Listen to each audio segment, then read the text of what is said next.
እልም አለ ባቡሩ ወጣት ይዞ በሙሉ መርከብ ላይ ሁሉ እየተደባደቡ በባህር እየሄዱ እየተዋጉ ለሞቱት አባቶቻችን ጸሎት እናደርጋለን።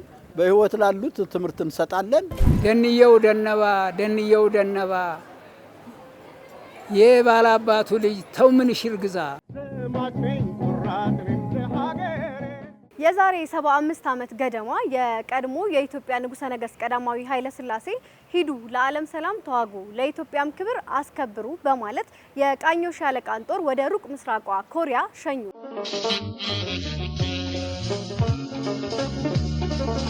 ዛሬ በዚህ ታሪካዊ ቀን በታላቁ የኮሪያ ዘማቾች መታሰቢያ ፓርክ ተገኝተናል።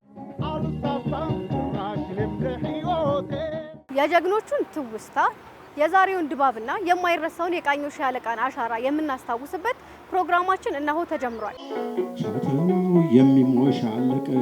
የቃኘው ሻለቃ በ1943 ዓመተ ምህረት ጀምሮ የተኩስ አቁም ስምምነት እስከተደረሰበት 1945 ዓመተ ምህረት ድረስ በኮሪያ እጅግ በጣም ከባድ ውጊያዎች በተካሄዱበት በመካከለኛው የጦር ግንባር ማለት በቅጽል ስማቸው አይረን ትራያንግል ሂል እና አካባቢው ከአይረን ትራያንግል በስተ ምስራቅና በስተ ምዕራብ የሚገኙ ኮረብታዎች፣ ሸለቆዎች ለምሳሌ በካሜል ሂል፣ በኩምኋ፣ በፓንች ቦል፣ በኸርት ብሬኪንግ ሪች፣ በዮክ፣ በፖርክ ቾፕ እና በአካባቢዎቹ በዋና ዋና የመከላከያ ግንባር በቃፊር ምሽጎች ተመድቦ የወገንን ይዞታ በመከላከልና በጠላት ይዞታዎች ላይ ለ253 ጊዜ ጥቃት በመሰንዘር ምሽጎቻቸውን በማፈራረስና ጠላትን በመማረክ እና በማዳከም ዓላማዎቹን በማክሸፍ በፈጸማቸው ጀግንኖች ከፍተኛ አድናቆት አትርፏል። ለሰላም ለፍትህ ለሕዝቦች ነፃነት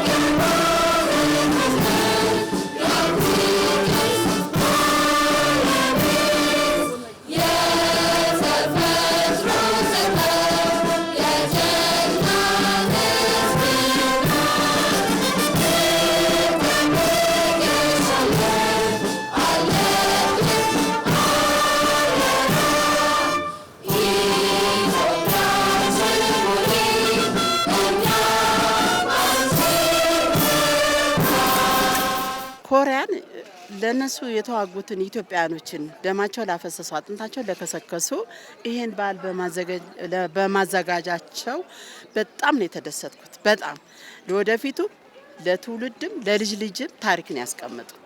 ቃኘው ሻለቃ እንግዲህ የተባለው በእውነቱ ቃኘው ማለት ፈትሸው ኤው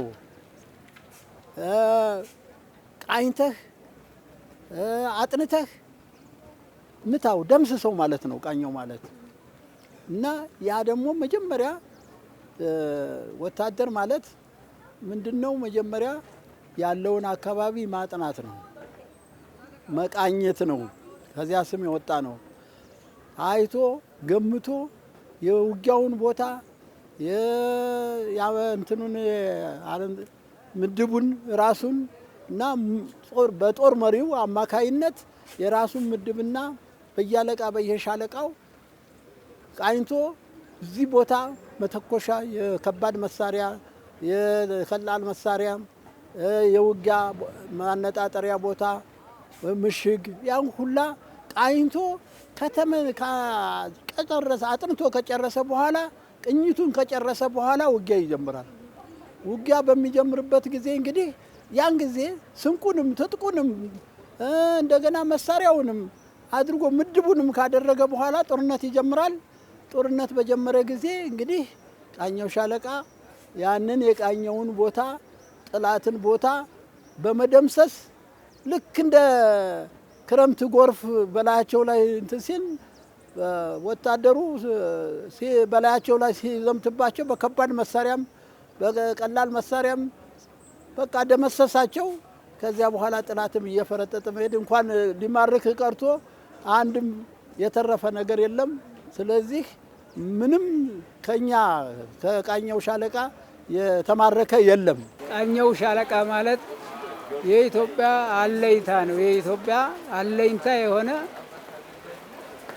ራሱንና አገሩን ንጉሠ ነገሥቱን ብሎም አፍሪካን ያኮራ ጀግና ነው ቃኘው ሻለቃ። እነዚህ ጀግኖች ዛሬ በእድሜ ቢገፉም ያኔ በኮሪያ ተራሮች ላይ ያሳዩት ወኔ ግን አሁንም በዓይኖቻቸው ውስጥ ይነበባል። ኮሪያውያን ዛሬም ድረስ ኢትዮጵያ በክፉ ቀን የደረሰችልን እውነተኛ ወዳጃችን ናት እያሉም ያክብሯታል። እንኳን ምርኮ በህይወት ቀርቶ አስከሬን ያልተማረከባት ንጡ ኢትዮጵያ ሰንደቅ ዓላማ እርቅ በሚደረግበት ሰዓት ብቻዋን ነው ወደ ላይ ከአያላን መንግስታቶች ከፍ ብላ የተውለበለበችው። በቀዳማዊ ኃይለ ሥላሴ የጦር መሪነት ወይም ንጉስ ማለት ነው በመርከብ የኮሪያ ዘማቾች ለሀገራቸው ዳር ድንበር ሳይሆን ለጎረቤት ሀገራቸውና ለዓለም አቀፍ ፌዴራሊዝም ጦርነት በመንግስት ደረጃ ኢትዮጵያን ወክለው ወደ ኮሪያ ሄደው ነበረ።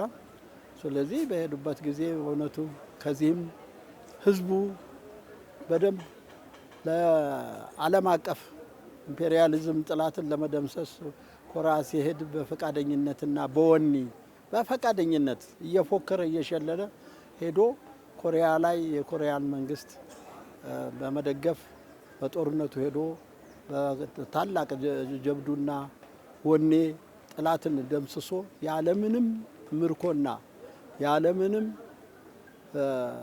እንትን ቁስለኛ እንትን መሞት ተዋግቶና ድል አድርጎ በሰላም ወደ ኢትዮጵያ ዓለምን አስከብሮ ፋሺዝምም ድል አድርጎ በደዋም እንደተደረገው በጣሊያንም ወረራ ጊዜ እንደተደረገው አሁንም ደግሞ ሶስተኛ ድል አድርጎ ግርማዊ ቀዳማዊ ኃይለ ሥላሴ መሪነት ወደ ኢትዮጵያ ለመመለስ በቅቷል። መርከብ ላይ ሁሉ እየተደባደቡ በባህር እየሄዱ እየተዋጉ የኔ አባት አሁን ይሄን ቆስሎ ነው የመጣው። እጁን እንትን ብሎ ተመቶ ነው የመጣው። ድል አድርገው ነው የመጡት።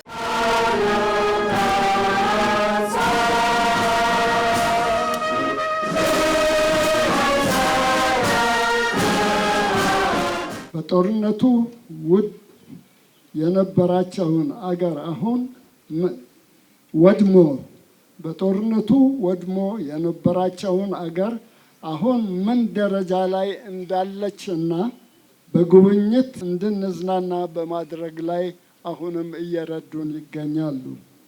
ሪፐብሊክ ኮሪያ በአሁኑ ጊዜ ለሚያጋጥማቸው ችግር ሁሉ በአካል ተገኝተን ልረዳቸው ባንችልም በጸሎት እናስባቸዋለን እያልን ባደረጉልን ሁሉ በጣም በኃያሉ እግዚአብሔር ስም እናመሰግናቸዋለን።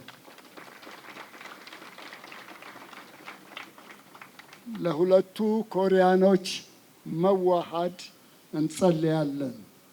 ኢትዮጵያና ኮሪያ ለዘላለም በፍቅር በአንድነት የኖሩ ለኢትዮጵያ ሰላም እንጸልይ። አመሰግናለሁ። እልም አለ ባቡሩ እልም አለ ባቡሩ ወጣት ይዞ በሙሉ ከለጋሃር ነው የሚሄደው ወደ ጅቡቲ። እልም አለ ባቡሩ ወጣት ይዞ በሙሉ ደንየው ደነባ የባላባቱ ልጅ ተው ምን ሽር ግዛ ይል ነበር። ደንየው ደነባ ኮሪያ ታምሜ ሞቴ አዲስ አበባ 75ኛ ዓመቱን የተከበረበት በድል በዓል ዛሬ የኮሪያ መንግስት ይህንን ቦታ በመሰረተውና የዚያ ውለታ ብለው በሰጡን መሰረት ይህንን ግቢ የልዑል ሳህለ ሥላሴ የነበረውን ግቢ በእውነቱ እኛ ለኮሪያ ዘማቾች ስለተሰጠ በዚያ መሰረት 75ኛ ዓመቱን የድል በዓላችን ስለሆነ አክብረነው በዛሬ ቀን ይህንን የድል በዓል በማክበራችን አሁን እየተዝናናንና እየተነጋገርን ትዝታውን እያደረግን በጋዜጠኞች አማካይነት ደግሞ መልእክቱን እያስተላለፍን ለእናንተም ለኢትዮጵያም በእውነቱ ለልጆቻችንና ለዓለም አቀፍ ደረጃ ታሪካችንን እያስተላለፍን ስለሆነ ለሞቱት አባቶቻችን ጸሎት እናደርጋለን። በሕይወት ላሉት ትምህርት እንሰጣለን። ለኢትዮጵያ ክብር ለዓለም ሰላም ሲሉ የወደቁትን እያሰብን በሕይወት ያሉትን እያከበርን የዛሬው ፕሮግራማችንን በዚሁ አበቃን።